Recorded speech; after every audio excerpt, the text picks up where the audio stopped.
This is part two, and this is a program that if it's your first time tuning in and you weren't here for the last time, it's a program that we uh, teach primarily out of our Alpharetta store, and it is the first session is free, and it's kind of an overview of the course, and it's a way that we look at improving your running form the same way that if you were going to learn how to, golf or play tennis or do any type of physical activity that is more about precision based and body motions in order to achieve them, you want to learn how to do them properly and get instruction. Running is not one of those things that typically people get taught how to do because it's very simple just to put on a pair of shoes and head out the door and start running. But it is something that we can definitely learn to, to run properly, and so that it's more efficient, so that we get less chances of injury and more enjoyment out of it. So, what we covered in part one was posture, and we want to make sure that you're running upright. This is something that you may start out with great posture, but as you get into your run, as you get tired, you may start noticing that your posture, you may not even notice that your posture has changed. So we call this called posture reset, that while running, you're going to reach up, straight up, put your arms up over your head and stretch to kind of help reset that posture so you don't get that curve in your spine. And this is something you can do while you're sitting at your desk in your office. You can either stand up, but it's great even if you're sitting down to do this posture reset, because it's a great way of kind of teaching your body, or you learning what is incorrect posture even if you're sitting. And it's very easy to fall into that bad habit when you're sitting down at your desk in front of a computer, and you tend to hunch over, maybe kind of lean on your forearms on your desk, and that creates that curvature in your spine that then when you get up and you walk around, you're going to continue to have that, and then as you run, that's going to continue as well. So that's one of the things that we focus first and foremost is posture, because that will kind of set up everything else that we're doing. So making sure your head is directly on top of your shoulders and not lurched forward. And this is what we would consider good posture, where everything is kind of connected from your ears, shoulder, hips, and ankle. And this is kind of that curve that I was telling you about, where we would consider this to be poor posture, where everything isn't lined up straight. There seems to be this curve right here, especially when you start getting from your shoulders to your hips and then back down to your ankles, where we see that curve. So you'll see this extra bend here at the waist, and that's what we typically refer to as kind of running in that seated position, because a lot of times our hip flexors are affected because we may be sitting at a desk all day, so they are in this contracted position and they're not activated, and in doing so they kind of tighten up. So when you stand, when you walk, when you run, you're kind of doing so with those hip flexors that are tight, and that contributes to kind of a poor posture. So this is, again, we looked at arm swing and making sure that you don't cross that center line, because, as you rotate, as your arm swings across the center of your body, it causes your hips to rotate and can cause the lower legs to kind of rotate as well and kind of kick out. So be careful with that, and try to keep your arm swinging to your sides as much as possible. So this gets us now into part two. And what we're going to do here is now focus a little bit more on what we call lean. And this is important, and it's a second step once we've got posture figured out. So once again, we've got a straight line going from your ears to your shoulders, down through your waist and down to your ankles. But now you see this line that has you kind of leaning forward. And a lot of times we tend to lean at the waist. It says, oh, lean when you run, but we bend at the waist. And that angle at the waist is correct, but you want to really kind of lean from the ankles. Down here is where you want to hinge and create that lean, not hinge at the hips. So having that strong core, having these hip flexors that are not really tight are going to ensure that you're hinging at the ankles and you feel that lean. So the best way for me to kind of demonstrate this is that if you were to stand up and once again do your posture reset where you reach your hands up over your head, and at that point just kind of lean forward from your ankles, maintaining that straight posture, and it's going to be like you're going to fall over. And that's basically what it is that you are leaning to a position where you're falling over. Now you're going to use your foot to stop you from falling and face planting. So that's basically what running is it's a series of controlled falls, and you're using your legs and your feet to kind of stop you from falling, but then do it sequentially in a way that creates momentum. So that's where you're getting that momentum, is from that lean. So lean is basically a way of getting free speed. It's an efficient way to use gravity to help propel you forward. If you were standing straight up and I said, okay, I want you to take a step forward, now you're having to swing forward and push off with your opposite leg. Whereas if you lean forward, you're not activating any muscles except just bending at the ankle, and you're getting gravity to kind of propel you forward. So that's kind of what we're trying to get through, an entire distance, whether it's a 5K or a marathon. And as I said, as you get tired, it gets a little bit more difficult. So what we want to try to do is have you maintain this good form, as for as long as possible, so that you maintain a more efficient way of running throughout, the distance that you're trying to get to. So if it's a 5K, you're going to try to do this as much as you can, and hopefully it'll get you all the way through the 5K. But if it gets you through more than half of the way, you're going to feel better overall, and you're going to, make your running easier. And as you start increasing your distances, that's one of the things you'll continue to work on and use that free speed to get faster and be more efficient. So, we want you to use gravity to assist in that forward motion, but we also want you to keep that core engaged, to keep you from getting into that seated position. So it's, that's why, through all the cross-training videos, we kind of focus on core and doing things like plank, because that's what you're doing. You're trying to create a strong core, strengthen those muscles, your abs, your obliques, your lower back muscles, to keep that core, solid and rigid, so that you don't bend at the waist, so that you can lean forward from the ankles, and helps you propel forward. And I say here, one of the things is to consider a standing desk, because once again, as I mentioned, if you're in a office and you're behind a desk, or a cubicle, or just sitting all day, your hip flexors are going to get tight. They're not being activated, and so that helps. It doesn't really help you. It helps weaken your core, helps weaken your hip flexors. So you want to take it in the opposite direction. So I would always kind of say, if there's an option to get a standing desk, or find a way that you can work standing up, to do so. I work from home, and I am, right now, and for the most part of the day, I am standing at, kind of at my kitchen counter. I've got like a bar type counter, and I've got my keyboard, laptop just sitting on top of it, so that I'm standing for the most part of the day. And that has really helped me kind of keep, the hip flexors from weakening.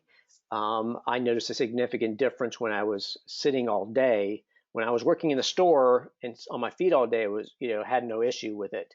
Rarely, got a chance to sit.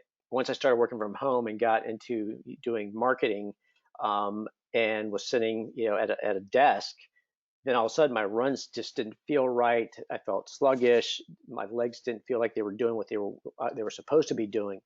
And then I said, okay, well, I'm going to make that switch. It's, once again, I'm seated all day, going from a job and a role that had me on my feet and standing up, now going to a seated, position is affecting the way that I'm running. So now I've made that, a conscious decision to change where I work and try to stand as much as possible throughout the day, so that, you know, my hip flexors are not going to get shortened by being in that seated position. So that's one of the things I would say, if you have that option, consider a standing desk. It's going to make it a little bit more easier for you.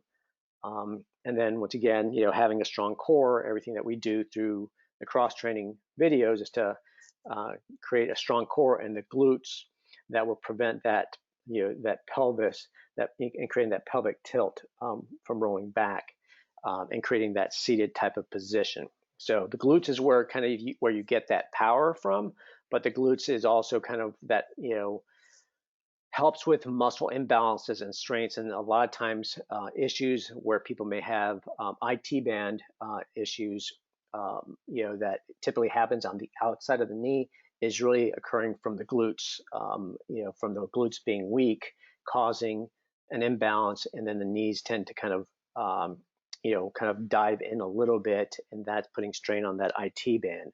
So those are things that we kind of tend to work at, and that's what, once again, try to make sure that we're working on all these different muscles to help prevent injury, but also to help create a more efficient way of running. Now we get into landing, and this is, for a while there was maybe a little bit controversial because some people says, oh, you got to land on your toes, you got to land on your forefoot, and people say, no, it's okay if you land on your heel, and is it midfoot, is it?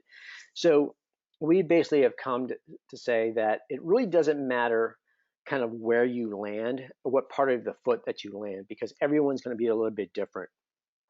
I think especially if you've got tightness in your legs, it's going to change the way of how you land.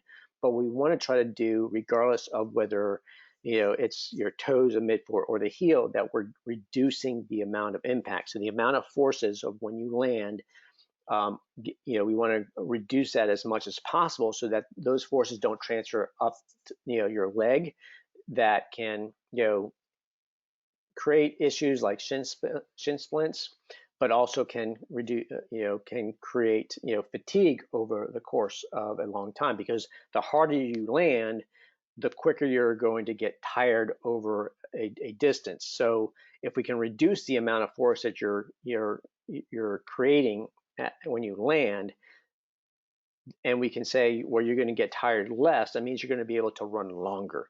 And if you're able to run longer, the chances are you may be able to run faster because of it. So that's what we're trying to do, is reduce that impact. So we want to reduce those braking forces, and we'll get into a little bit of that as well. But a lot of times, when you land on your heel, people are landing very aggressively on your heels. And this is, can be seen, especially if you're running downhill. A lot of people don't feel very comfortable running downhill, especially here in Atlanta, because any other way they feel that they're going to trip and maybe fall forward and face plant. So we tend to kind of lean back and stick our heel out as a way of kind of braking. And we see people kind of run that way even on flat surfaces. So as we said, if you're leaning forward, you're using gravity to kind of propel you forward. But if you're leaning back and you're using your heel to kind of slow down, or even just sticking your heel out on a flat surface, even if you're not going downhill, now you're not using gravity. Now you're working against gravity, and you're working in the opposite direction. So we want to try to reduce those braking forces. And of course, when you have those braking forces, that can also create impact. We also want to kind of have you kind of run lightly. Once again, if you kind of land softly, that reduces the amount of impact. And how do you land softly? Well, you have to think about your legs as giant springs. As much as shoe technology has evolved with all this cushioning and all these new materials, your legs are your best shock absorbers. They have the most amount of travel. if you were to squat and stand up, that's how much travel that you have in your legs as springs. Where a shoe, regardless of how tall it is, can only compress so much and reduce those impact and those forces. So we want to say run lightly, and that means activating and using your legs as springs when you land. We also have said, use your hip flexors and your glutes. We want to use your hip flexors to activate and bring your knee up while running, and then using your glutes to power through at the end and with your opposite leg. And like I said, pick up the knees is one of the things that we don't see a lot of people do. Our body is very good at using the path of least resistance, and so we will adapt if we don't teach it how to run properly. So we tend to kind of swing our leg forward, and in doing so, we swing our leg forward, our heel typically will kick out first, and that's where we land. And so if we swing our leg forward, our knee is typically not bent, it's not even raised, it just kind of swings, your whole leg swings like a pendulum hinged at your hip, and you tend to then land on that heel, but it lands further away from the center of your body, and that's where we can see a lot of that braking forces and increased impact. So we want you to pick up your knees. So now let's look at a couple images of runners and kind of break down their form. And this is one of the things that I would kind of encourage you, because this is something that I did, and and it's not a way to criticize other people. It's a way for you that if you can recognize these things in other people, then it's going to be easier for you to then recognize it in yourself. And at the same time, you may want to run, if you've got access to a treadmill and a mirror, it might be a good idea to kind of see yourself running, in a mirror. It may also be a good idea, if you don't have access to mirrors, to run in front of store windows and use the windows and the reflection to kind of see how you're running and looking at your form.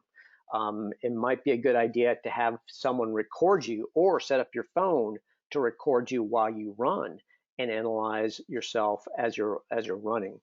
Through the Transform Running classes, I think this we get into the paid version at this point, and I think it's still fairly inexpensive. I think it's $50 for I think a 2-day course, but they will record you and they will analyze your running form, and they'll provide some of these tips and break down and critique your form, and then say, this is what you need to do, this is what's happening while you're running, this is what you need to do to fix it. Okay, so we see two guys running, and there's a couple things that I can point out. So first of all, let's look at the posture. Both look fairly well. I mean, you've got the ears, shoulders, and hips aligned here, even though his legs are not directly below. He does seem like he's got a straight posture. Here, it does seem like it kind of curves a little bit, where you got the ears, shoulder, and then hips a little bit. It's not too bad, but what I do see here is maybe a little bit too much rotation, as I see this shoulder forward while this one's back, and that can cause, like I said, the hips to rotate a little bit. Down here we see this would be considered a heel strike, where he's got more of a kind of a level shoe that would probably lead to more of a midfoot or flat foot type of striking. Okay, you can see the knee here is bent on this trailing leg. It's higher up off the ground, where this leg is kind of dragging a little bit and it's in this downward type of position. So this is where we kind of look at the different type of forces. So in this here on the right, with this heel strike, we see that the red indicates the direction of the force as it's coming towards you, because you're in the direction that you're running in the opposite direction, and the pavement's going underneath you from behind, or going behind you. When that heel lands first, it's going to actually slow you down. So you're basically, every time your heel lands, you're slowing down, and then you're pushing off and speeding up. So you're going slow down, speed up, slow down, speed up, slow down, speed up with every foot strike, because of the heel. If it lands too aggressively, that's what's happening, And then many times you may look at your shoe pattern and look at how worn it is. And it doesn't always mean, that it indicates how you run, but if there's a lot of, if your shoes tend to wear a lot at the heel, it may indicate that you're landing too aggressively on here. Where your shoes wear typically indicates where you land first. So you may not be aware of, how you land or what part of your foot, makes contact with the ground first. But if you were to look at the bottom of your shoe and if you happen to see that your shoes are worn out more in the heel and less everywhere else, then that means you're probably landing on your heel. And then, if your shoes tend to be worn out more on your toes, then chances are that's where you're landing first, because that's where the most of the forces are is at that first point of impact. So this here typically will have less impact because as you're moving in this forward direction, as your foot lands, it's going to roll easier and onto your toes than this here where it's kind of stopping and slowing you down before you then get to roll onto your toes and then push off. So we look at the next slide and we're once again going to look a little bit, and it looks very similar except for some minor details. So the one on the left, his hip flexors are engaged, and I can say that they're engaged because the heel is higher. So this here indicates, even though this is bent, the hip flexors are activating, which means it's pulling the knee up and it's bringing this heel up higher. Whereas here, the hip flexors aren't really engaged. That knee isn't being brought up, and he's kind of almost in this sitting position, and this heel is lower to the ground. So what ends up happening is in the next slide, you'll see that for him, that knee just kind of swung forward. Once again, like I said, in a very kind of pendulum, it just went from this position here. So this is the front of the knee here, and then it just swung into this position up here. So it just did this kind of arc movement from here to here. Whereas, let's go back here. Here you see the knee, this is the front of the knee, and it does kind of swing upward a bit more. So there's still a swing, but it swings upward, meaning that the hip flexors have been activated. And once again, this heel and the whole foot is higher up off the ground, where the one here on the right is not. So it is going to kind of, once again, that knee's going to swing forward, and this foot, this lower leg, is going to swing like a pendulum outward, and then with that heel making first contact. Where this here is going to, it will swing forward, but it'll swing forward in a higher position and then land, in a more flat foot, midfoot type of position. So we'll start seeing this here a little bit. And as you can see here, this is what kind of ends up happening, where this landing foot is going to land in a more midfoot type of position, where this here is landing more in this heel dominant position, once again causing those braking forces. So you'll notice here he's got both feet off the ground.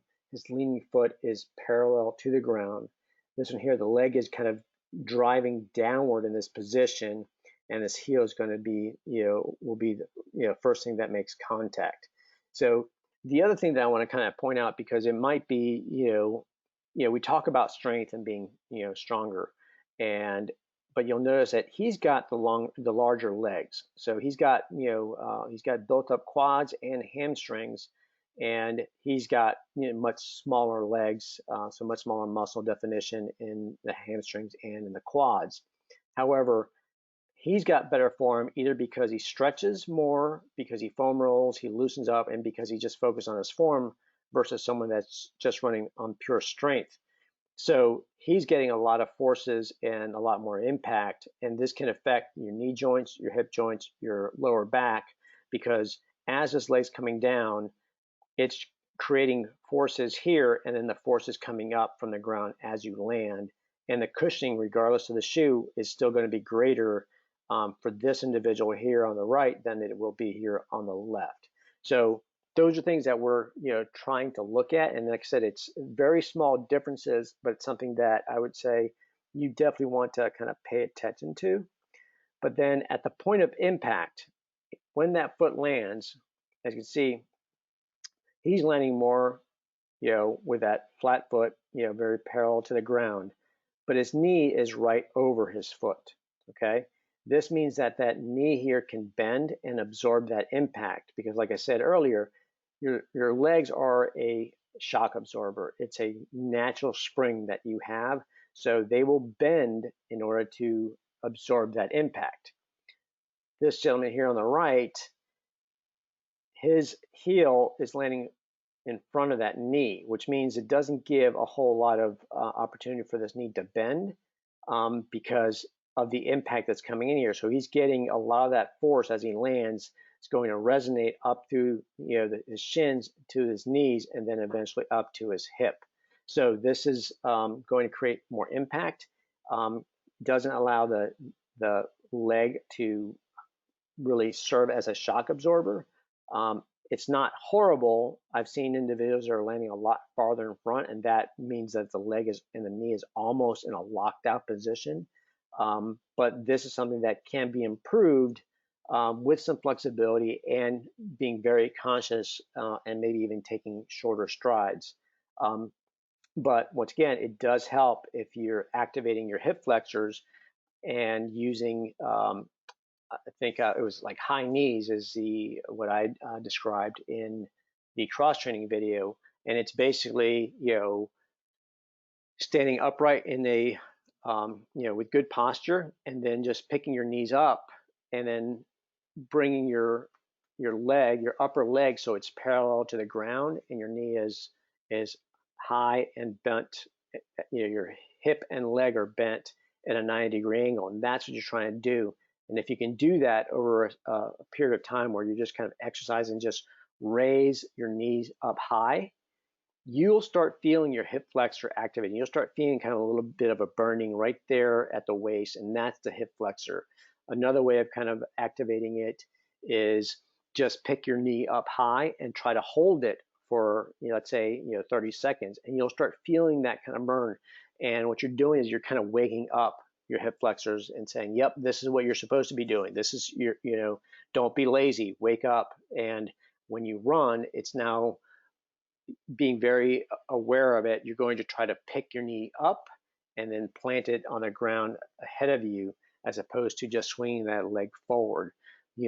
And this is one of the reasons why a lot of people will trip on, a crack on a sidewalk, is because your foot is basically dragging and coming across, and anything that sticks up from the ground, whether it's a crack, a rock, maybe a root if you're running a little bit of off-road, is going to cause you to stumble because that bottom of that shoe is going to drag across the ground just maybe an inch off the ground, and that's going to catch on something that's going to cause you to then trip over yourself. Whereas in this position here, like I said, here a crack on the sidewalk is going to catch the bottom of this shoe, causing you to potentially trip. And then this here, it would have to be something really kind of high off the ground in order to make contact with the bottom of the shoe. And it's not only a more efficient way of running, but it also ensures that you're not going to trip and fall. So once again, keep this knee above your foot. You want to kind of keep this as much as possible above your foot when you land, and not behind your foot, because that's where you're going to get greater impact.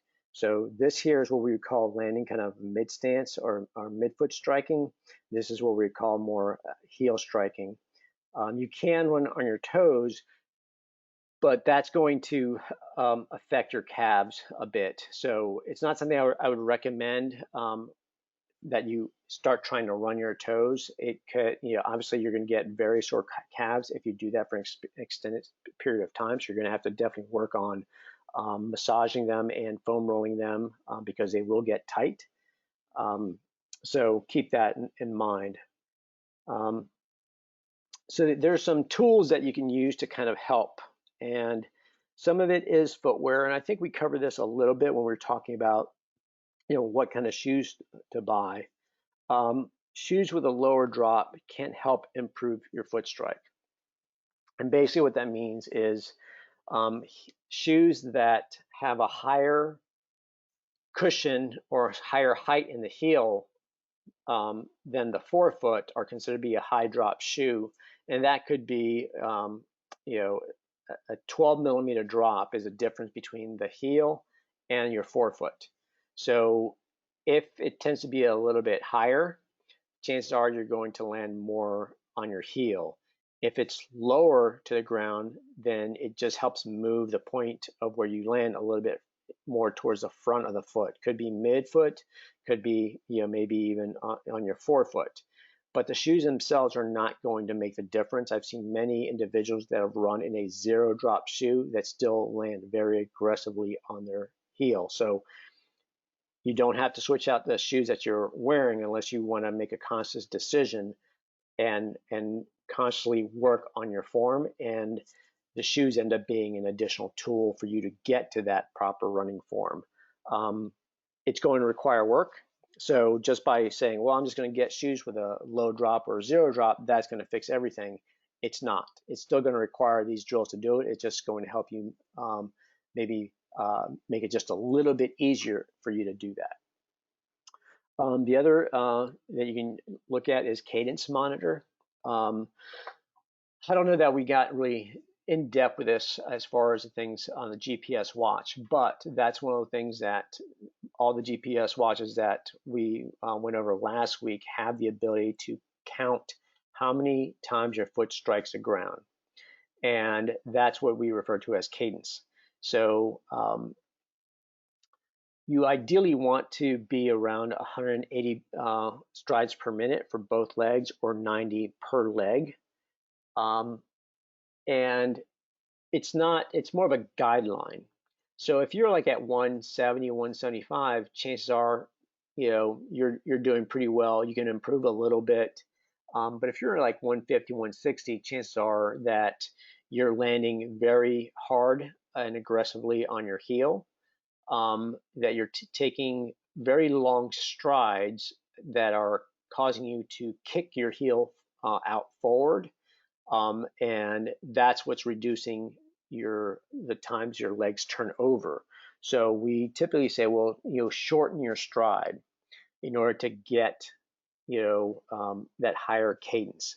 So if you take short strides, if you start taking shorter, steps as you're running, chances are you're not going to land quite that far ahead of you. Like I said in that video, or not in that video, but in this image here, where you're landing this far forward. If you shorten that stride, it brings that leg back. Even if it does swing forward, chances are that if we were to rotate this shoe and this lower leg back a bit, that you would land probably more towards that midfoot, once again, then helping to reduce the impact and the load on your body.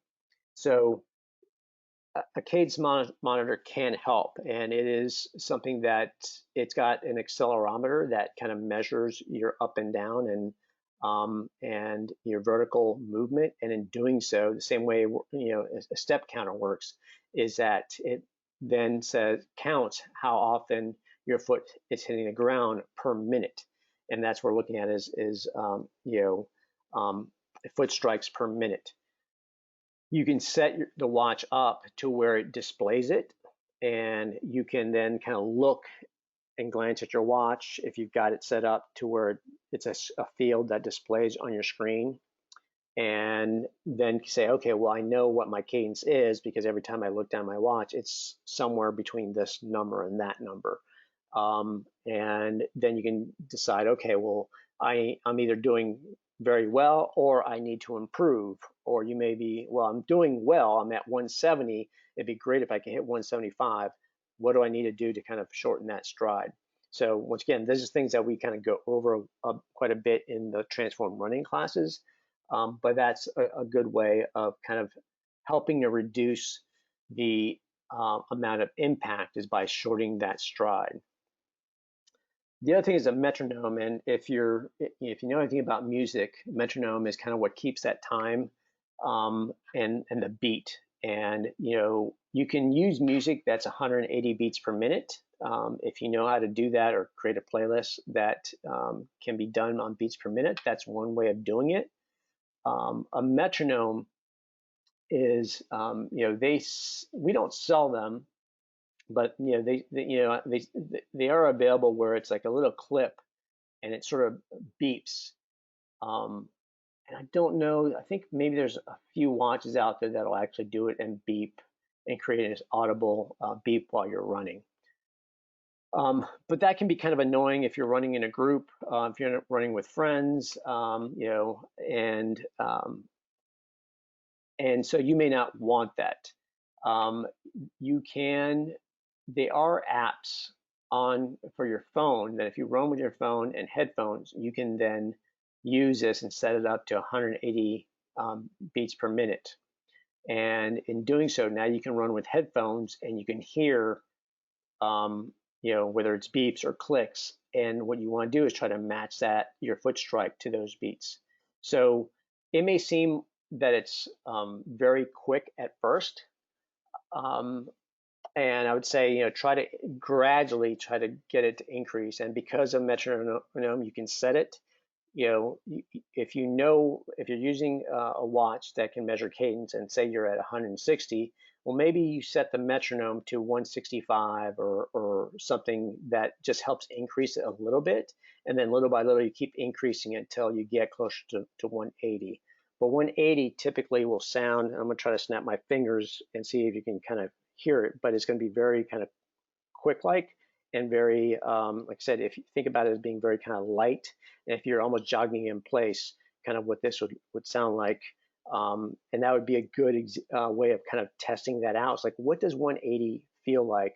Put that metronome at 180, and don't try running just in place. Try stepping in place or jogging in place. So it should sound something like this.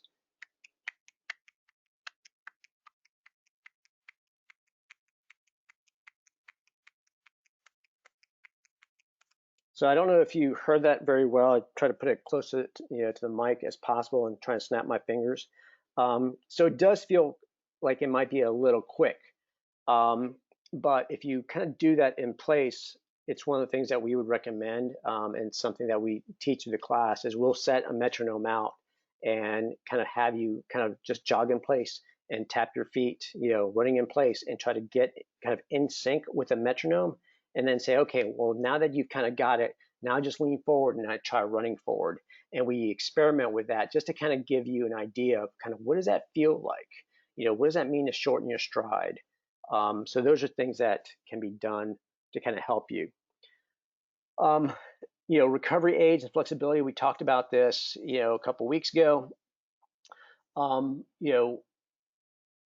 Sometimes if our tendons are too tight, it doesn't allow us to have full range of motion. And if our hamstrings are too tight, then even if our hip flexors are working properly, it won't allow us to pick our knees all the way up. If our calves are tight as well, then chances are that we're not going to be able to, get the right movement in there as well. We may land more heel striking because they're kind of tight. And so using these kind of tools are going to help loosen the legs up a little bit. I always find that, and I've done this primarily for race day, and maybe the days or two leading up to a big race, is that I tend to, at that point, foam roll a lot, or use the impact percussion gun a bit more to loosen up the legs, help massage the legs. And I always seem to run better because of that. And what I need to be doing is doing that more often, not right before a big race, but more on a weekly basis. Because I do find that when I massage the legs, when I foam roll, when I stretch them out, I do feel like my legs are feeling a little bit lighter, fresher, and I'm running with better form. because I'm getting full range of motion through the legs, as opposed to everything feeling kind of tight and then me kind of just plodding along. And it just frees the legs up and I feel more, just a little bit more fluid in the way that I'm running. That's about the best way that I can kind of describe it. So think about doing those type of things. And, I always say, you want to kind of, do active stretching before a run anyway. What that means is that you're doing leg swings, that you're maybe doing high knees beforehand. There's things like A-B skips and karaoke where you're kind of going side to side and crossing your legs over. Those are things that we kind of go through Transform Running class as well. It's kind of show you all those different drills to kind of loosen up the legs, do that active stretching to help warm you up so that when you start on your run, you're not starting out cold. And that's typically what a lot of us do. I'm guilty of it, where I'll just wake up in the morning, and drink some water, and then I'll just head out and go out for a run. And my first mile always feels horrible because I'm not warmed up. And my first mile typically will be my warm up, and I just everything feels stiff, things feels loose, and it's about a mile into where I start feeling a little bit better. So if you want to get the most out of your run from the beginning to the very end, doing that active stretching is going to help. But if you're like me and you know that that first mile is strictly as a warm up and you're not focused on time, then you can use that as well. So for me, I'm typically using, maybe the first mile as a warm up, and then my last mile, maybe last half mile as a cool down, because you always want to do that as well. And then do the static stretching, which is typically where you kind of maybe try to touch your toes and hold a stretch for an extended period of time. You do that after a run, not before a run. So, so this is why I had already gone over cadence. So the metronome or the foot pod, and said GPS watches now have the cadence kind of built in, but they also sell a foot pod which attaches to your shoe and that then connects to your watch. So it becomes a little bit more accurate, but it also provides a couple other things that get into what they call running dynamics. So it becomes a little bit more accurate in measuring the length of your stride, and then also other things like the amount of time that you're landing on the ground. And those are things, like I said, maybe get a little bit too much and a little bit, for a beginner might be too much to get into, but it's something there that is available. And I think it was definitely the high end, triathlon watch, the 935, and I think the 245 with the heart rate strap that gave you all those higher end run dynamics, because it was the heart rate strap that in the 245 that provided the additional movement and accelerometers that provided a lot of those additional higher end running features to improve performance. So that brings us to the end of part 2. So I'll open up to questions at this point. So feel free to chime in, jump in on the chat if there's any questions. So one of the things that, and I'll let you guys kind of think of some questions and then I'll wrap it up. But as you all know, right now we are socially distancing. Our stores are open, but we're still not having group runs. Our training program will continue to be virtual at least through June. We are going to open up our stores to regular store hours starting next Monday, June 1st. So we'll be open 7 days a week. So Monday through Friday, 10 a.m. to 8 p.m., Saturdays from 9 a.m. till 6 p.m., and Sundays from noon to 5. And then we will then evaluate somewhere, kind of around, mid to late June to kind of see what happens with, group runs, and do we have these Transform Running classes again, and we'll start looking at events in store at that point. So this is kind of our, phased approach to getting back to normal. So I would really recommend that you consider these transform running classes once they become available, because it's very difficult to kind of explain and illustrate all this virtually via a PowerPoint presentation. It is a very kind of, you have to kind of do it along with the instructor to kind of truly see and experience the difference.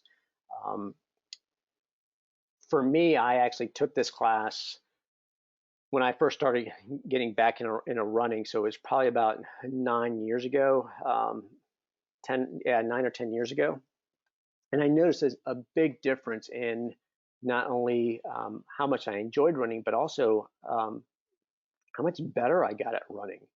And there's been individuals that I've talked to, once I started teaching the class, and other people that have taken the class that have said the same thing, that they have noticed a difference in how easier it's become to run, and they have kind of gotten that enjoyment from running, whether they did it previously just because it was just something that they felt like they had to do, versus doing something now because they wanted to do it, because they truly enjoyed it and they got to see some results from it. And the results could have been just being able to run longer, maybe even going from doing a run walk to type of distance, to now running the whole way, to maybe even saying, okay, well, now that I've conquered that 5K distance, I'm going to go to a 10K distance. And now that I've gone to a 10K, I'm going to a half marathon distance, and then progressively, building up, their mileage to where they, previously maybe would have thought, it's like, well, I'm not a real runner. And that's one of those things that we tend to, we would disagree in that anyone who says that they're not a real runner is we've never met a fake runner. Everyone who puts one foot in front of the other in a very quick manner that elevates your heart rate, we would consider a runner. Doesn't matter the speed, doesn't matter the distance. But a lot of times we tend to be very critical of ourselves and how we view ourselves, and we don't necessarily give ourselves credit for the work that we're doing. And so we're not seeing ourselves as a runner. And sometimes it takes something like this, like a class or something, to help kind of teach you to where you kind of have that confidence. And once you start having that confidence, once you start building those miles, that only helps build that confidence even more, and then allows you then to take on longer distances, and maybe push yourself to go a little bit harder, even if your distances aren't increasing. But maybe says, you say, it's like, well, I'm going to stay at this distance, and let's say it's a 5K distance, but I'm going to try to go faster the next time, and I'll push myself a little bit more. And then you start getting into other things, and then you get into speed workouts and track workouts and other things like that. Maybe you start training with heart rate, start getting a little bit more advanced. So this is kind of that the base of where I think everyone should start out, is kind of learning how to run properly, so that as you start getting stronger and as you start building, then everything else becomes a little bit easier, because you've got a great foundation in how to run properly. That reduces injury, that reduces the impact. So then it becomes more of your physical ability and the work that you put into it that is going to propel you to be a stronger runner, to be a runner that enjoys putting those miles in, versus someone who says, well, I got to go run today, and it shouldn't be I got to go. It's like, I want to go run. It's something I look forward to doing. So I see no questions. I've talked long enough, so I'm going to stop the record.